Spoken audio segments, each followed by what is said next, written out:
No saben lo que es el Estado y sin embargo dicen que están contra el Estado. Por eso no pueden acabar con él y menos piensan acabar con él. Sencillamente confunden el Estado con un tipo de políticas económicas que ellos consideran proteccionistas. No tienen la menor idea de lo que es la historia del Estado y lo que es la composición misma del Estado, que abarca varios planos de intensidad de la sociedad, amenazando con abarcar también los espesores intensos de la sociedad. Sin embargo, la sociedad resiste. Cuando ocurre esto es cuando se tiende al totalitarismo. Estos liberales de los últimos días creen que hablan contra el Estado cuando en realidad hablan de un fantasma del Estado, que es el imaginario inocente que tienen de él. La paradoja es que terminan usando al Estado para aplicar sus medidas y lo usan de una determinada manera, de una manera desmesurada, es decir, totalitaria, para imponer sus políticas de ajuste estructural. Usan a la policía y al ejército para imponerse. Entonces, ¿de qué manera están contra el Estado? De ninguna manera, más bien usan el Estado para defender políticas económicas que benefician al capitalismo financiero. Tienen la menor idea de lo que es el Estado, pero tampoco tienen mucha idea de lo que es la economía, porque en realidad restringe la economía al cuadro económico. Consideran que la economía se resuelve con la búsqueda y el logro del equilibrio económico, buscando jugar con los factores que intervienen en la economía, sobre todo en aquello que determina lo que ellos llaman el equilibrio económico. No es economía de la que hablan, sino de un cuadro económico donde están no solamente las curvas de la oferta y la demanda, sino están otros factores intervinientes que hacen precisamente al cuadro económico, que tienen que ver con los gastos, que tienen que ver con los ingresos, que tienen que ver con la moneda, pero en realidad lo que están haciendo definitivamente es pensar un cuadro económico que es abstracto, que es una reducción representativa, abstracta de lo que es la economía, pero no piensen en la economía porque no llegan a ese nivel de complejidad. Por otra parte, tampoco tienen idea de la historia económica, sobre todo, por ejemplo, de la historia de la moneda. Creen que la moneda nace del intercambio y sirve como equivalente general. Y de lo que se trata precisamente es de aplicar políticas monetarias basadas en una teoría monetarista que también es elemental.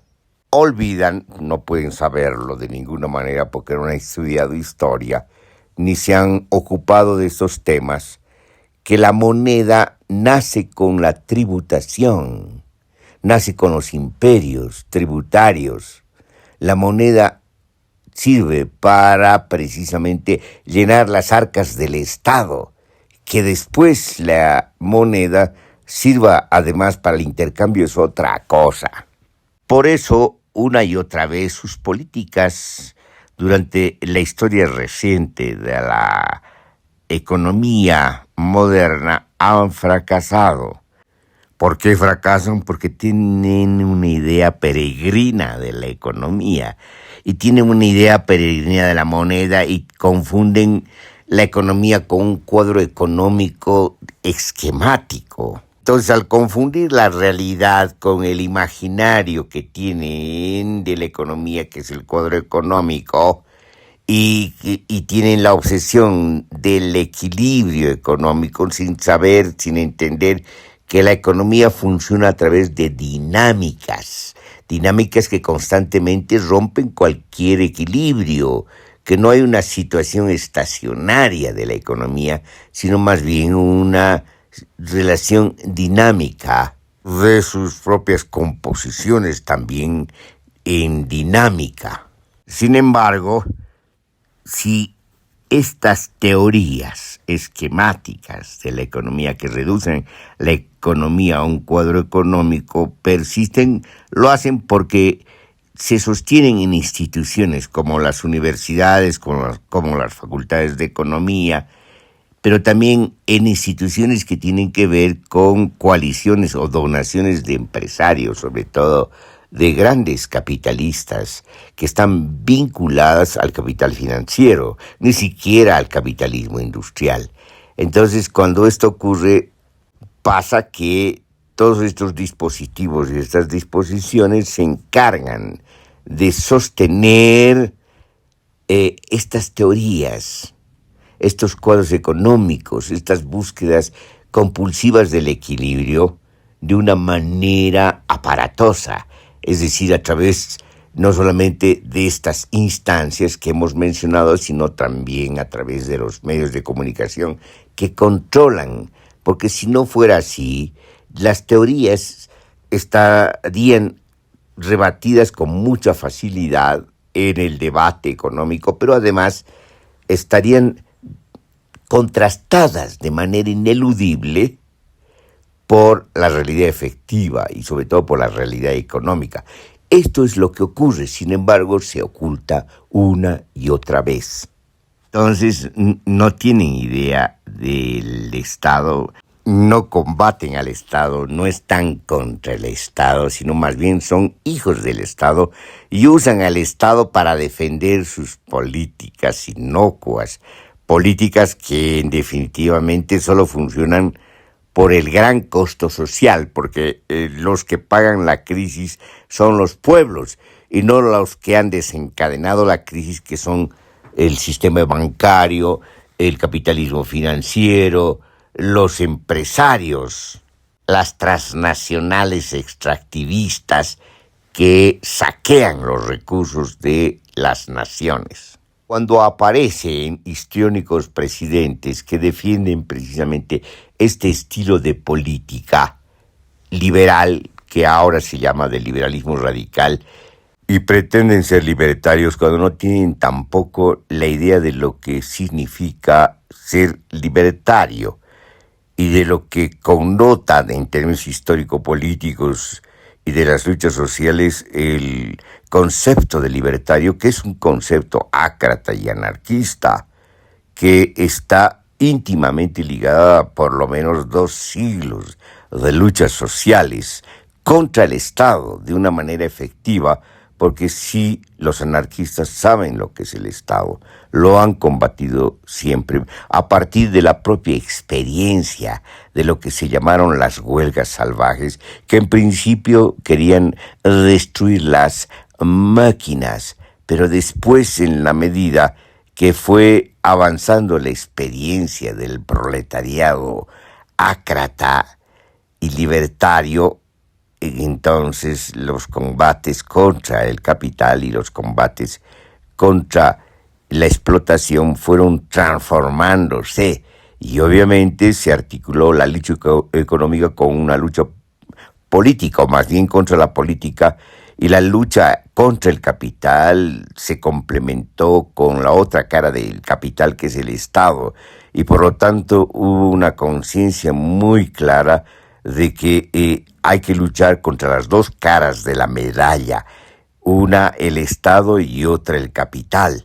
Pero además que ahí no terminaba la situación, la lucha contra las dominaciones y las estructuras del poder en la modernidad tenían que ampliarse notoriamente y de manera exhaustiva a una lucha contra las otras formas de dominación, contra las dominaciones patriarcales y contra las religiones, que son las matrices antiguas de las ideologías que buscan constantemente legitimar los distintos perfiles de la sociedad moderna, que es una sociedad de la dominación de clases, pero también de la dominación sobre las mujeres y también de la dominación sobre los pueblos, la continuidad del colonialismo en la modernidad tardía. Es importante hacer por lo menos 2 anotaciones más antes de volver a ahondar sobre la cuestión del Estado del aparato de Estado, de los aparatos de captura. Una de las anotaciones es la siguiente: no se puede separar economía de sociedad. Estamos hablando de campos sociales. La economía es un campo social, es uno de los campos de los espesores sociales. Y por lo tanto, si hablamos de economía, también hablamos de sociedad. Si hablamos de economía, hablamos de relaciones sociales. Y si hablamos de crisis económica, estamos hablando también de crisis social. Y obviamente también de crisis política, que puede redundar en la crisis cultural.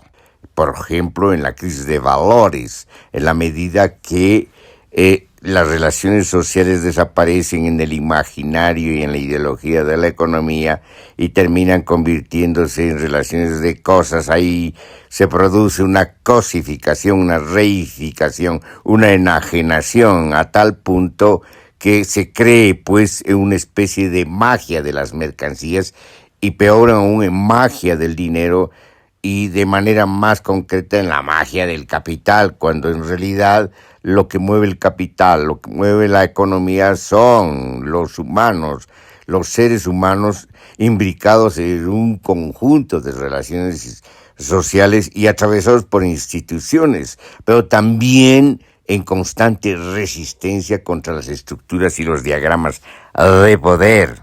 Entonces, ¿cómo se puede resolver la crisis económica en sentido de la búsqueda de un equilibrio en abstracto que solo existe en el cuadro económico y en la cabeza de los economistas liberales, sobre todo de aquellos economistas que creen que están contra el Estado? Es decir, estos economistas de la Escuela de Viena, de la Escuela de Friburgo, estos economistas que vienen de la herencia de von Mises y de Hayek, estos economistas que creen precisamente que hablan de algo cuando hablan del Estado, cuando en realidad hablan de un fantasma, de sus propios fantasmas, de sus propios miedos, de sus propios prejuicios. Solo quieren que el Estado no intervenga en la economía, es decir, que no regule la economía, que sea el mercado el que regule la economía. Incluso que regulen al Estado. Y aquí vemos que olvidan, por ejemplo, que toda la geografía política se mantiene a partir precisamente de definiciones burocráticas de las fronteras y por lo tanto hay Estado. Se olvidan que el campo escolar, como diría Pierre Bourdieu, es Estado. Es decir, el Estado está en todas partes. Está en ellos mismos, está en su formación, está incrustado en ellos mismos, en sus comportamientos. Ellos son el Estado y sin embargo hablan contra el Estado. No son pues consecuentes antiestatalistas, son unos impostores. La primera anotación tiene que ver con que no se puede disociar el análisis social y el análisis económico, que no se puede separar las políticas sociales y las políticas económicas, que ambas están imbricadas. Y eso nos ha mostrado, por ejemplo, la historia de los tigres del Asia. Los tigres del Asia no han aplicado políticas neoliberales. Los tigres del Asia han aplicado políticas educativas, han invertido en educación. Y es eso lo que les ha permitido conformar una masa crítica de científicos, de técnicos, y han llevado a un nivel superior a la educación de sus sociedades, la formación cultural de sus pueblos. En cambio, los neoliberales quieren destruir la educación, quieren suspender toda financiación de la educación. Es decir, atentan contra la cultura y la educación. ¿Qué clase de futuro económico puede haber con este tipo de medidas? Son personajes altamente destructivos del propio porvenir de la economía. Quizás los keynesianos se dieron cuenta a tiempo de que el Estado juega un papel importante en la economía y por eso aplicaron medidas anticíclicas y medidas contra la crisis económica, aunque fueron periódicas y resolvieron de manera periódica el problema. fueron las medidas económicas que resolvieron el problema de la crisis en un tiempo perentorio. Pero en cambio los neoliberales lo único que hacen es traer más crisis. Son parte de la crisis económica porque en realidad tienen una crisis ideológica, una crisis conceptual, una crisis donde reducen la economía al extremo de un esquematismo. La otra anotación que queremos hacer tiene que ver precisamente contra lo que dicen que combaten en términos políticos y en términos de escuelas económicas, contra los keynesianos. Por ejemplo, ya hemos hablado de esto y nos remitimos a un ensayo que ha tratado este tema, que se titula Formación del concepto de capital. Pero aquí nos interesa la confrontación que tienen con los llamados gobiernos progresistas. Ese es el tema. Culpan a los progresistas de toda la crisis económica, cuando en realidad la crisis económica tiene varios factores, varias determinantes.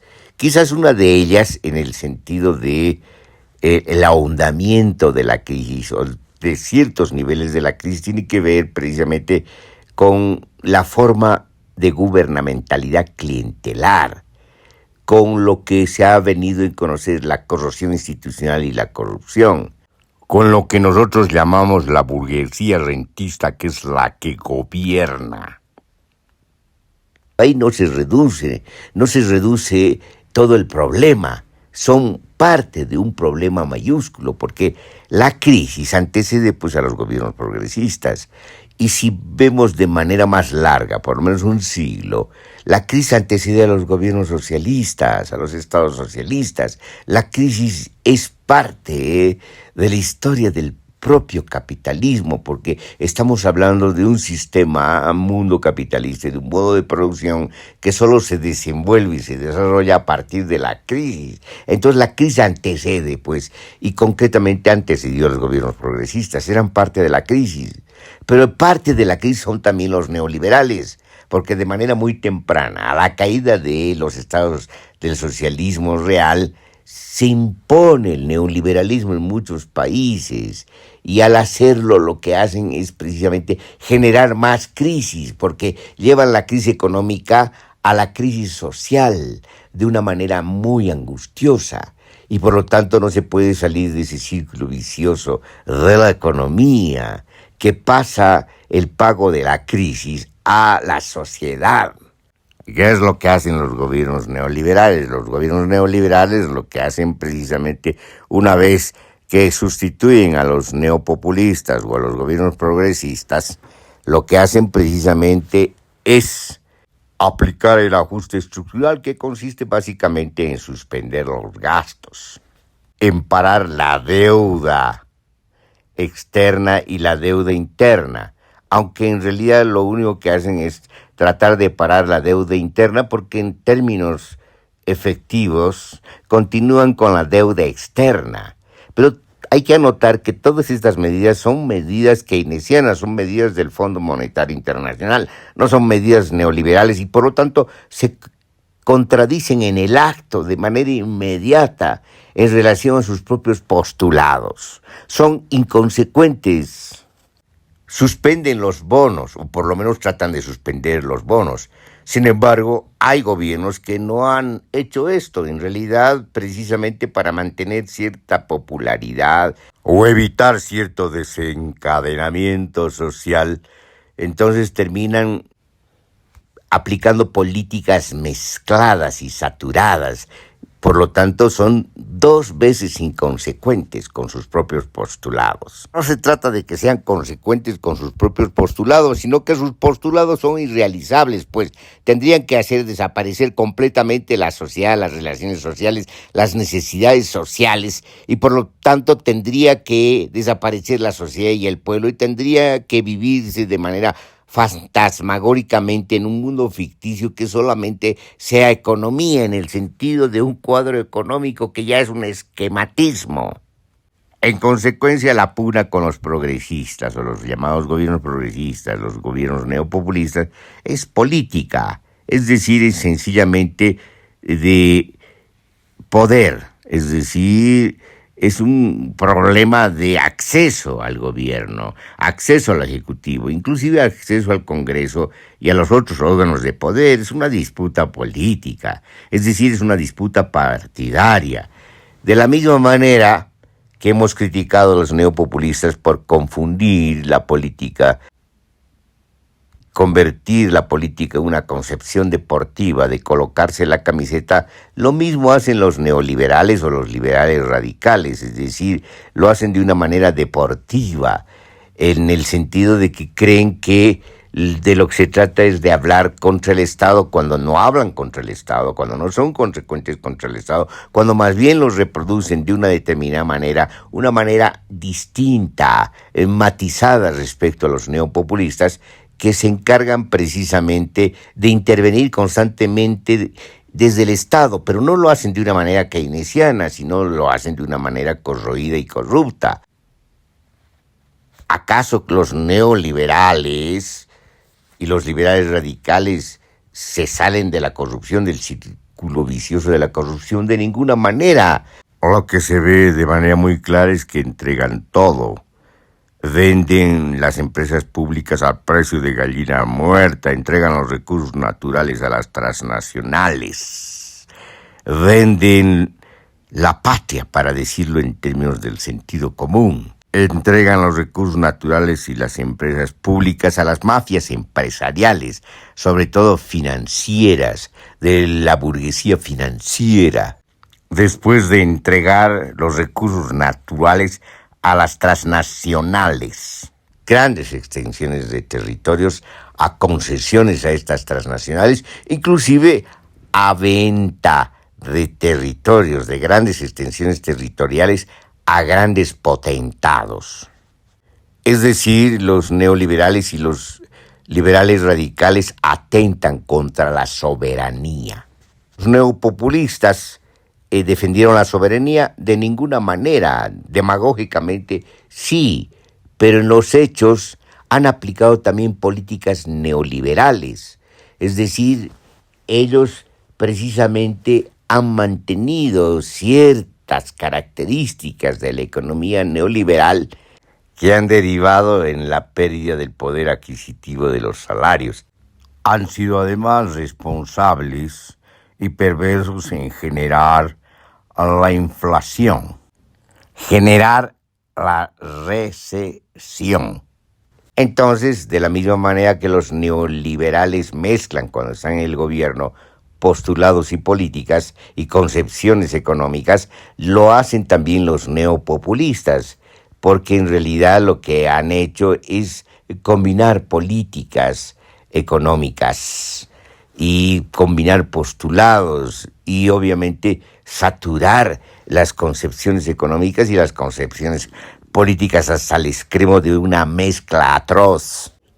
Antes de volver al tema del Estado y a su problemática, antes de volver a su crítica, la crítica de la dominación como aparato de captura, vamos a hacer una tercera anotación que tiene que ver tanto con la modernidad como lo que se ha venido a llamar el capitalismo, sobre todo en sus nacimientos, aunque esto de los nacimientos siempre va a estar en discusión porque va a depender de las estructuras de larga duración y la lectura que hagamos de las mismas.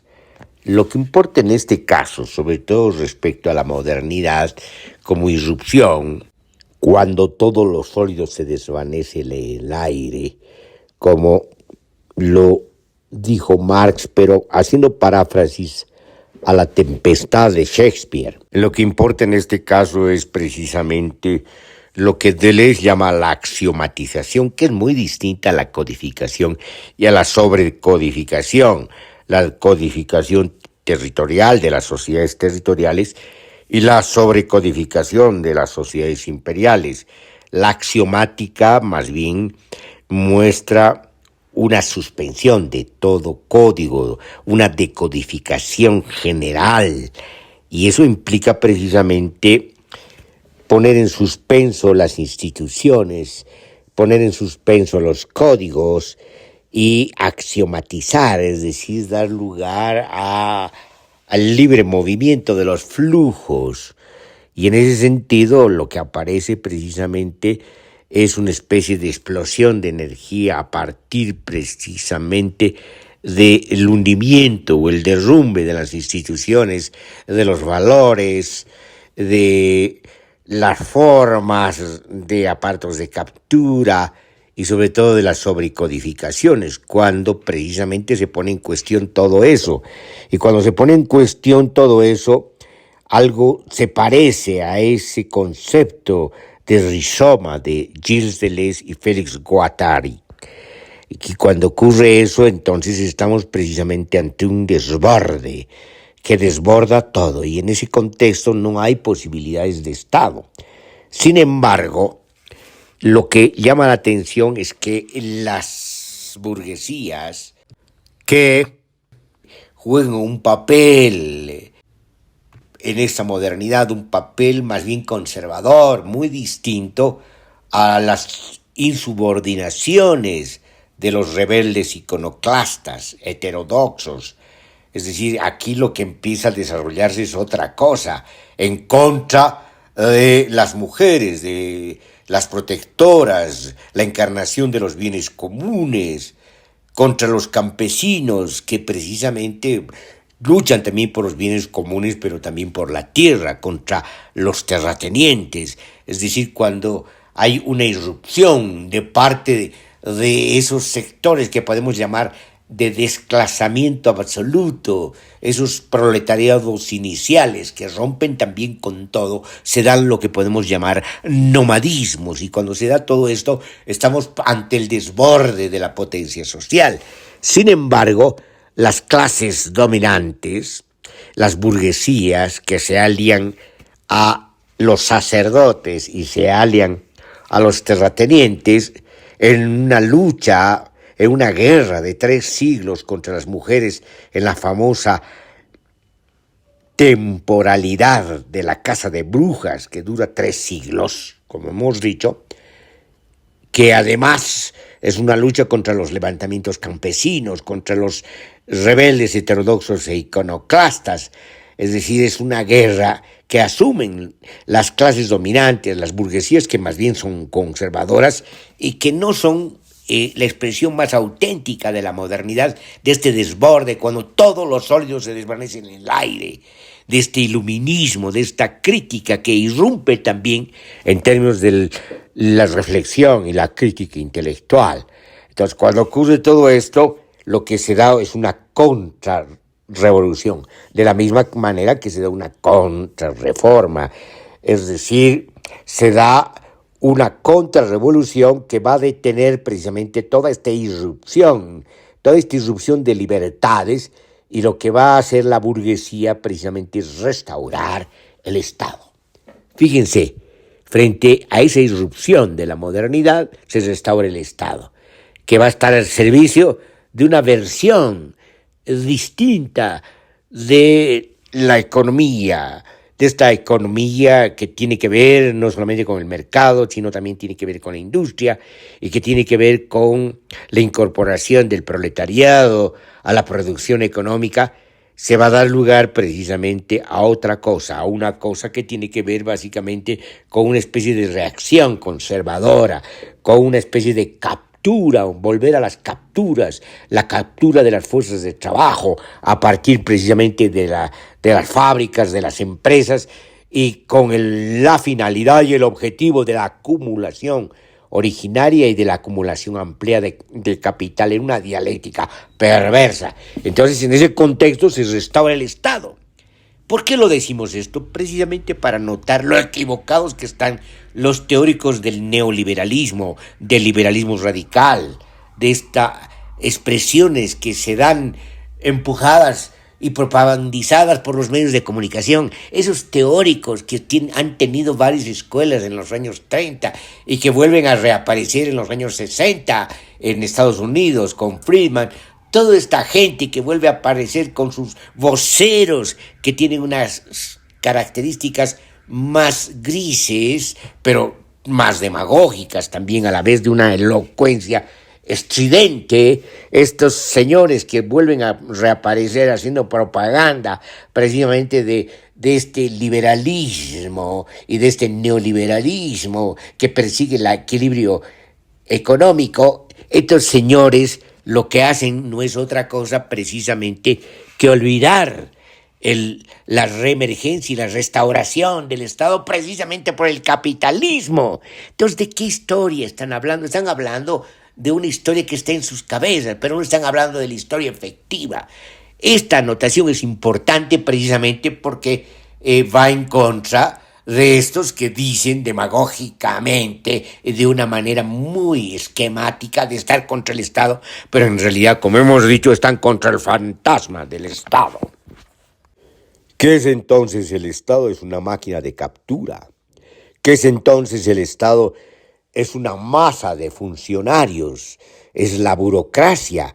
¿Qué es el Estado? Es la banca.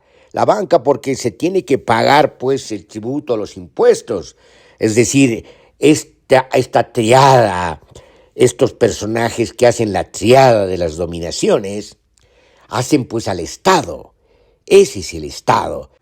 Y podemos decir que del Estado forman parte estos voceros del neoliberalismo, estos teóricos del neoliberalismo, porque en realidad están encubriendo una restauración del Estado que tiene el discurso de estar contra el Estado y está solamente contra el fantasma del Estado, mientras lo reviven la momia y hacen gala precisamente de usar la momia cuando tienen que reprimir a las luchas sociales. ¿Qué es el Estado? El Estado es ese monstruo de múltiples cabezas, ese monstruo que aparece con múltiples perfiles y rostros.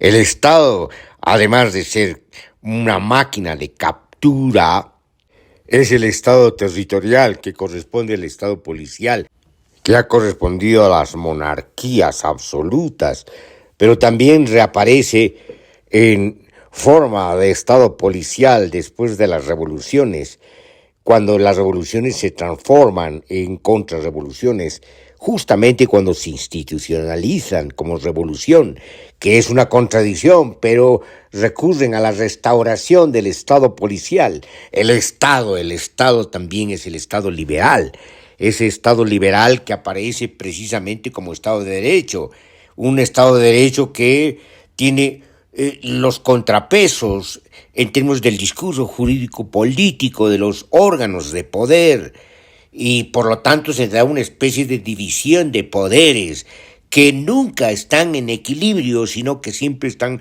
como en concurrencia, mucho más aún durante los problemas de legitimación del capitalismo tardío, durante la crisis ideológica, donde precisamente lo que va a hacer el Ejecutivo respecto a los otros poderes es expandirse y controlarlos. Lo mismo puede pasar con los otros órganos de poder cuando se da una suerte de conspiración judicial o de conspiración congresal. El Estado liberal es el Estado de la democracia formal, que se mantiene en términos de apariencia institucional, pero también en términos de la mediación ilusoria que transmite la dramaturgia y la narrativa de los medios de comunicación. Todo Estado está contra la sociedad, contra la potencia social, contra la sociedad alterativa, que siempre es el sustrato de toda sociedad institucionalizada.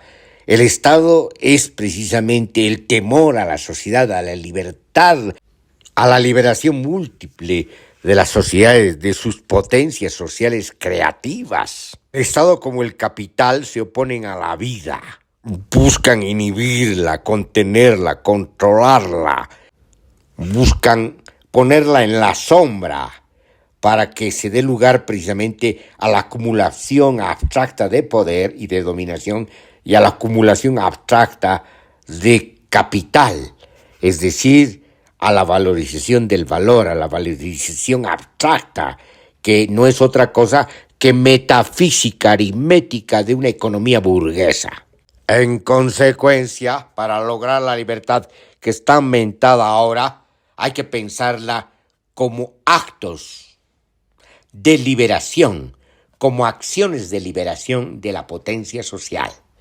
Por lo tanto, la potencia social que emerge, que es el substrato, que es el contenido de toda sociedad alternativa, es la realización de la libertad. La libertad como inmanencia y trascendencia. La libertad como creatividad social, como desborde a todos los aparatos de captura, como desborde antagónico de todo Estado. En consecuencia, la libertad no puede ser resumida a la caricatura liberal del liberalismo radical y del neoliberalismo. Una caricatura pálida, endémica, una caricatura fantasma, que es pues precisamente la muerte misma de la libertad. Oh, vaya ironía de estos neoliberales de los últimos tiempos. Sacerdotes de la aniquilación de la potencia social, sacerdotes de la metafísica del equilibrio y del cuadro económico, verdugos del pueblo.